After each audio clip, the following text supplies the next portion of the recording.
Who just asked the question? Was that your body or your mind? Yeah, right. So I don't know how you separate them. You know, what I don't understand how one can separate. Usually in Zen, they just say not to.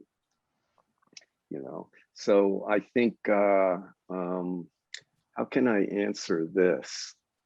For me, there was never a separation. I mean, there's thinking and there's form, feeling, perceptions, impulses, consciousness. You know, there's eyes, ears, nose, tongue, body, and mind. And the Heart Sutra talks about also color, sound, smell, taste, feeling, and object of mind. So that's what's called the six roots, the senses, the six dusts, what they connect with in the world, what experience the eyes see. And then they say, Buddha said, eyes consciousness, ears consciousness, nose consciousness, mouth consciousness, body consciousness, and mind consciousness, thinking consciousness. So that's called the 18 realms. So that's what we'd say body and mind. I don't see how you separate that, you know. And then I guess there's one profound thing. What is mind? So Buddha said, whole universe is created by mind alone. So he's not talking about just the thinking. That's a kind of small mind. So what is that talking about? Even now in neuroscience, there's some scientists, there's a big question of what is consciousness, you know? We usually think of mind as being consciousness. But in a Buddhist sense, consciousness is just one aspect of what we would call mind. Form is an aspect of it. Feeling is an aspect. So when we say mind, we're not, usually it's spoken about in terms of universal substance, Buddha nature. We're not talking about the thinking as opposed to the body. So there's no separation. You're trying to realize, what is this? How is it even possible to be aware? What is it that's aware? You know? And also thinks. I mean, dogs and cats have a certain kind of thinking, we might say. You know, it's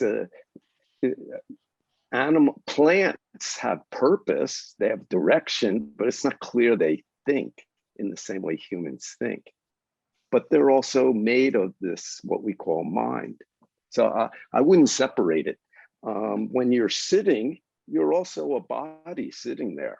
You know, you're aware of your feelings. You're aware of, you know, your leg is against the chair or the floor, as well as being aware of thoughts and feelings. So don't separate it. I think that some people do think Zen or meditation is mind as opposed to body, but there's no way you can contemplate without also using your body. Maybe there's some beings with no body, I don't know. You know, they do talk about the formless realm, but we have a body. So I wouldn't think that way. It's not helpful. It's not based on reality. And if you find just sitting, you just get lost, then bowing, chanting, you know, martial arts, that's called outer path Zen, okay? Flower arranging, as it's taught in Japan. It's a kind of mind, you know, perfection or something. You're aware of everything when you're arranging the flowers. Tea, the tea ceremony, especially as the Japanese teach it. It's, you know, are you doing things, you know, can you see the pot here? I can't see my camera thing. So, you know, you're pouring. When I was learning how to do the tea ceremony in Korea, It's interesting. The tea ceremony in Japan, we have one nun who is Japanese. Now, she's very international. She lived in Mexico for 10 years. You would think a Japanese, very meticulous, and Mexicans who are always saying, mañana, tomorrow's another day, like, don't worry about not getting it done today. Tomorrow's another day. Their tea ceremony is very precise. What you do is very precise. How you hold the pot. And when you're given your cup, it's not a cup like this. It doesn't have a handle, and you pick it up. And first you appreciate the teapot. And then you smell the tea. And then you turn it 90 degrees. And I'm sure the way you do it with your hands is very important. And then you sip. And I always joke with her, whenever she does something that's not perfect, I always tell her, you're going to have to commit. And one day I apologized to her because I do that all the time. And I said, oh, I hope you're not feeling like I'm being racist and saying bad things about Japanese. She said, I lived in Mexico 10 years. I don't care about that stuff at all. But I always do, oh, you spilled the water. Oh, Korean style is more relaxed. They sort of have the form, you do everything with two hands. If you're pouring, you put one hand here if you're really doing it correctly, and so forth. Chinese is the best. They pour water everywhere. It's like the Japanese, if there's one drop that misses the cup, they have to kill themselves. The Koreans, as Sunim said, Koreans are sometimes not so meticulous. But the Chinese, I even got this tea table on my computer sitting on, it has a water collecting tray underneath it because they pour water everywhere. They make a big mess and sometimes it drains off into a pot. So each culture does it differently. But when I was being taught the Korean style, it was very interesting. The teacher pointed it out. When I poured the tea, I tilted my whole body. Every time I did it, it was like I wasn't, you can go like this. You don't need to tilt your body, but I was like, and the next cup, and that was part of the training. It's like, what are you doing with your body? You're trying to keep your mind on what you're doing, but you also have a body. So your awareness fills everything, the whole field. And that is very beneficial. Every feeling, my sense from practicing is a feeling is basically an idea and your body. And it appears as a feeling, You get upset because you have an idea. There's life and death, and I'm separate from you. But this idea causes in the body a feeling to appear. And we think, well, that's totally different than an idea. But if you really burn through the idea, then you're not so attached to the feeling that appears. And in my experience, the feeling gives you a message about what's going on. I worked in a psychiatric hospital when I was in my early 20s for about 5 years. And there was a psychiatrist who would come once a week and teach a training course for the counselors and the nurses, not for the psychiatrists. And I remember he said, sometimes something's happening. You don't know what it is, but a little red flag should go up in the back of your mind, kind of like something's happening here. I better pay attention, And I feel the same way with Zen, something's happening, but you're not sure yet what it is. So it's like, a dog or a cat, there's a sound and they pay attention. So they might not be sure what it is, but something's going on. Their ears come straight and they look in that direction and they're like, is this like some animal I can chase? Or is it a mean person with a stick? They're not sure, but the red flag went up in their mind. It's like, what's this? So I think there is no separation. People who have serious mental problems, and some people have come to the Zen Center who would be diagnosed as schizophrenic, sometimes at least, have a very hard time sitting meditation.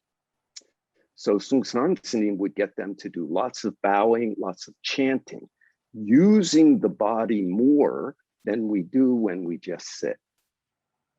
Using the breath, using the bowing to go, the body to go up and down. Those actions help you connect more strongly with your body. So a person who becomes a little schizophrenic or something, they have so much energy up in their head and it's confused that they can lose track of their body. One time in the Zen Center, I remember this a long time ago, 1979, I was walking through the hallway and there was a young woman, very, very cool woman, staying at the Zen Center that time. She was from New York City. And as I walked past her, I saw her eyes go up into her head. So you could only see the whites. It was like her consciousness was starting to go out, So I took her hands and I called her, her name was Elise. I said, Elise. And, she kind of fluttered her eyes, but didn't quite get them back down looking at me. And I said, squeeze my hands. And she started to squeeze my hands. And I said, stomp your feet. And I said, look at me, and so we did that for a few minutes. And you could see her consciousness came back into her body and she was okay. And I kind of knew her situation, so I know why that happened. Truthfully, she was sleeping with a much older guy, and I think it was freaking her out. So her consciousness started to just go out of her body. So I said to her, if you're going to have a romantic relationship, do it with somebody your age. It's much healthier. And yeah, you got to have a center and you'll grow together maybe, or grow apart together. But this guy's too much older than you, so don't bother. It's going to make you crazy. So anyway, that was at that time. But that's how you can sometimes, because thinking can sort of take its own thing, it can get out of control. Just like sometimes your body gets out of control. You get too wound up, you can't go to sleep at night. Your body's a little unbalanced. Your thinking can become unbalanced from your body. Now, sitting meditation can bring them together. That's why the Japanese style, you absolutely do not move. I sat a few retreats, 7-day retreats with Japanese masters through the years in America, also in Japan. And it's really funny, and I couldn't figure out their system of bells and clappers, there was all some signals, but I wasn't familiar. But whenever somebody would move, they'd shout, don't move. And even if your nose was running, you naturally, you go, like that, because you don't want it running in your mouth. They'd say, don't make noise. And I literally sat there one time and it was running and I was trying to keep it out of my mouth and stuff. And you don't move. It's samurai style. You die before you move. I'm not wrong about this. If you spill some water, you have to kill yourself. It's basically, there's something in there somewhere. But anyway, I live in Korea and some of you are Chinese. So it's like, little different take on things. But in any case, in Korean style, Sansanim would say, don't move. But if you have to, it's okay. Bow and stand up. Don't squirm around on the cushion. In the Korean meditation halls where monks and nuns sit, they don't want you to move, but you can a little bit, is little bit you can do that sometimes, I've been told, if you're, uncomfortable. But you're not supposed to move much. Chinese, I have no idea. I did sit a 3-day retreat in China. I just think they weren't looking, that's all. So, I could squirm a little bit. Nobody said anything. So, It's so interesting, the different cultures. Maybe we're all been around the world, or familiar with things, but probably a long time ago, Asian people didn't distinguish English and German and French and Italian. And if you're Western or you've been to Europe, they're very different. And in the same way, Japanese, Korean, Chinese, probably Vietnamese, Cambodian, Indian people, everybody has their own culture, and it's different. So if you find that you really are getting lost during sitting, then bowing and chanting is excellent. Because again, you're trying to just pay attention. When you're doing something, just do it. But because you're more actively using your body with your breath or bowing, more quickly, body and this thinking mind connect, become one. That's why we start every morning with 108 bows. Because when you're sleeping, your body can be in bed. That's the 6 consciousnesses. But the 7th and 8th consciousness, emotional consciousness and memory, can make a dream. And in the dream, you're doing something. You're going places, you're thinking things, you're having feelings. And when you wake up, sometimes don't you, like, you kind of stumble around. It's like your 6 consciousnesses and 7 and 8 haven't come back together so well. So most people nowadays drink coffee. But what we do in the temple is 108 bows. And when you do that very quickly, mind and body return to one, functioning together. So also, even if you're going to sit for a half an hour at night, bow first. And your sitting will be more lively. Because you wake up your body when you do that too, and then they connect. So I think, though, that sitting really, it took some years. I first connected best with bowing and chanting, and I had lots of leg pain with sitting. So sitting was, sort of interesting, but it was such a painful experience. And then I started to do a lot of yoga, basic stuff to stretch out my legs and my back. And I think nowadays I sit in full lotus. And what I do, and it's very easy and for me, and I like it because my spine just comes straight up without any effort. And I sit very low. I don't use a lot of cushions. And what I do is I switch, which leg is on top every sitting period. And there's one side that's easier than the other. I can keep one side like an hour. The other side, even after half an hour, if the sitting period's 40 minutes, I just sort of, I cheat. I quietly, slip it out.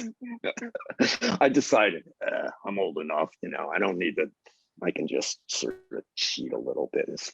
But, if you get caught, Zen master, you're moving, you got to stand up. Okay, I'm sorry. But I haven't been caught in a while, so no problem. Okie dokie.